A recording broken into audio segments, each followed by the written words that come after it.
Assalamualaikum warahmatullahi wabarakatuh. Perkenalkan, saya Maroh Iriana dari kelompok Barokah. Kali ini saya akan melaporkan wawancara UMKM di masa pandemi. Sebelumnya, izinkan saya memperkenalkan teman-teman saya yang aktif ikut serta dalam penyelesaian tugas ini. Muhammad Al-Faris sebagai kameramen, Muammar Haikal dan Dayu Abrar berperan sebagai pewawancara, serta Rihadatul Aini berperan sebagai editor. Kami mengangkat warung bakso dan pangsit herbal milik salah satu pengusaha yang berada di Kota Langsa. Berikut wawancara yang telah dilakukan olehnya. Assalamualaikum warahmatullahi wabarakatuh. Perkenalkan, nama saya Daul Abra bersama teman saya Muammar Haikal dan juru kameramen Muhammad Al-Faris. Kami sudah berada langsung di tempat bakso herbal berada. Jadi tanpa langsung lama-lama, mari kita bertanya-tanya seputar tentang bakso herbal ini. Oke, check it out.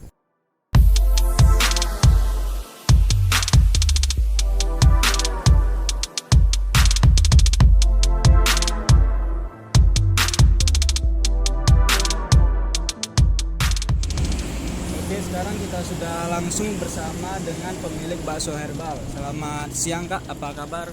Baiknya sehat? Sehat alhamdulillah. Sehat Kak ya. Oke, sebelum kita masuk ke sesi tanyanya, alangkah baiknya kita Kakak boleh perkenalan diri Kak kepada penonton, biar penonton tahu nama Kakak. Nama Alia Sagaf, tinggal di sini. Alia Sagaf. Iya, Alia Sagaf. Kita panggil Kak Alia Kak ya. Oke, langsung saja kita untuk pertanyaan pertamanya. Sudah berapa lama Kakak bekerja sebagai pedagang bakso herbal nih Kak? Udah dari 2016. 2016 Kak ya. Oke, mengapa Kakak memilih bekerja sebagai pedagang bakso herbal nih Kak? Karena udah dari turun temurun ya, dari Umi, jadi cuma nerusin aja. Oh, nerusin dari keluarga Kak ya. Dari keluarga. Untuk lokasi nih Kak, lokasinya di mana nih Kak? Boleh disebutin Kak? Di Simpang Komodor, depannya Villa Pasantren. Menurut Kakak, lokasi ini yang Kakak pilih ini apa dah strategis atau gimana Kak? Boleh Kakak jelasin? Strategi sih cuman belum, karena memang harus khusus ya kalau kemari. Agak jauh, cuman dia tempatnya lebih luas, lebih yang kayak pas gitu. Baik, untuk pertanyaan selanjutnya, untuk buka nih Kak, pukul berapa Kakak buka dan pukul berapa Kakak tutup Kak? Kalau buka dari jam 10 pagi udah buka, kami tutupnya jam setengah 11. 11 malam. Iya, setengah 11 malam Kak. Ini sekarang modal Kak. Modal awal Kakak berdagang nih berapa Kak untuk buka usaha ini? Kalau ininya kurang tahu, karena kan kami ada subsidi dari warung yang satu di IDI. Jadi lebih banyak. Untuk perkiraan Kak, kalau Kakak tahu berapa untuk perkiraan? Kiraan 100 juta sekian gitu Kak. ya, kurang lebih segitu. Kurang lebih segitu. Oke. Untuk selanjutnya, mengenai pencatatan nih Kak, pencatatan penjualan, apakah Kakak menggunakan laporan keuangan Kak? Ya, itu perlu. Perlu Kak. Oke, untuk pertanyaan selanjutnya lagi, kira-kira Kak, dari laporan keuangan itu pasti ada keuntungan kan? Kira-kira berapa Kak keuntungan Kakak untuk perharinya?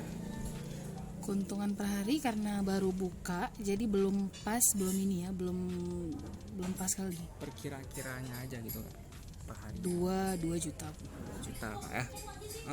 Untuk hasilnya itu apakah cukup Kak untuk kebutuhan sehari-hari Kakak gitu? Alhamdulillah udah cukup. Cukup Kak ya. Untuk ini Kak, yang untuk di bakso herbal ini siapa saja Kak udah yang bantu-bantu gitu Kak, untuk apa dari dalam gitu? Yang orang ini ya, terutama ya orang tua, terus tuh pekerja Bang. Kerja dengan Kakak juga. Ya. Oke, untuk pertanyaan selanjutnya, bagaimana cara Kakak menarik perhatian konsumen Kak? Karena sekarang udah teknologi, jadi sosmed dengan rasa tetap dijaga mutunya. Dari Instagram gitu Ya. Kak, sosmed Kak? Oke, untuk pertanyaan selanjutnya, apa yang Kakak lakukan agar pelanggan itu selalu merasa puas Kak? Rasanya jangan diubah, karena itu perlu. Rasa bersih tempatnya, Rasa makanan, ya, rasa kuahnya, tempatnya bersih ya, gitu Kak? tempatnya, rasa kuahnya itu yang paling perlu. Itu nomor satu Ya, Kak? itu nomor 1.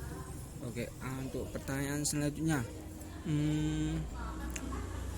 bagaimana Kakak menghadapi jikalau bahan-bahan dari pembuatan bakso ini atau dari hal lain juga itu naik kak? Itu gimana kakak menghadapinya?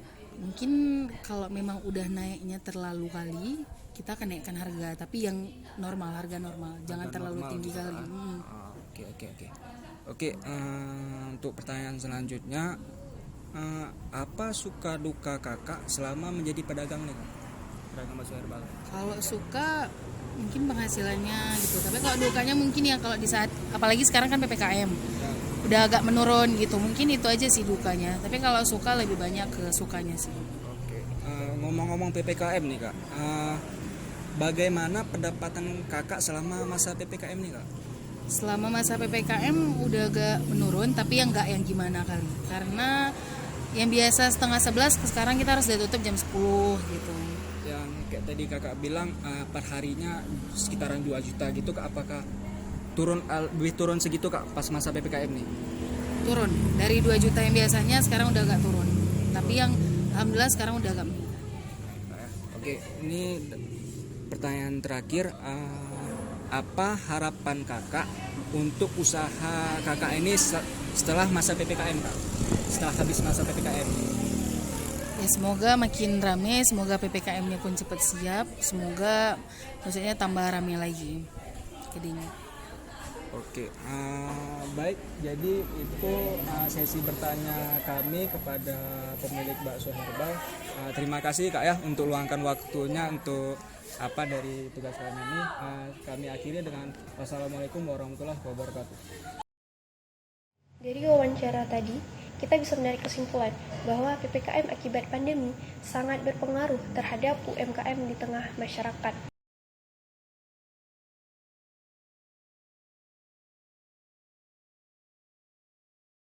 Sulitnya masa PPKM ini juga dirasakan oleh warung bakso dan pangsit herbal yang berada di Kota Langsa ini. Dengan jumlah pegawai yang berjumlah 6 orang, pendapatan kira-kira 2 juta ke atas, dan akibat PPKM pendapatan didapat hanya di bawah 2 juta saja.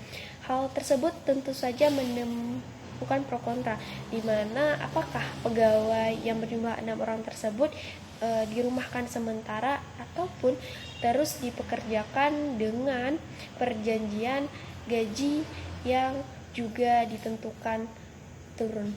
Toko ini sebenarnya sudah buka dari tahun 2016, yang dimana toko pertama itu bertempatan di kota Idi, dan ini merupakan toko kedua di Kota Langsa yang dimana buka sudah selama lebih dari 2 bulan.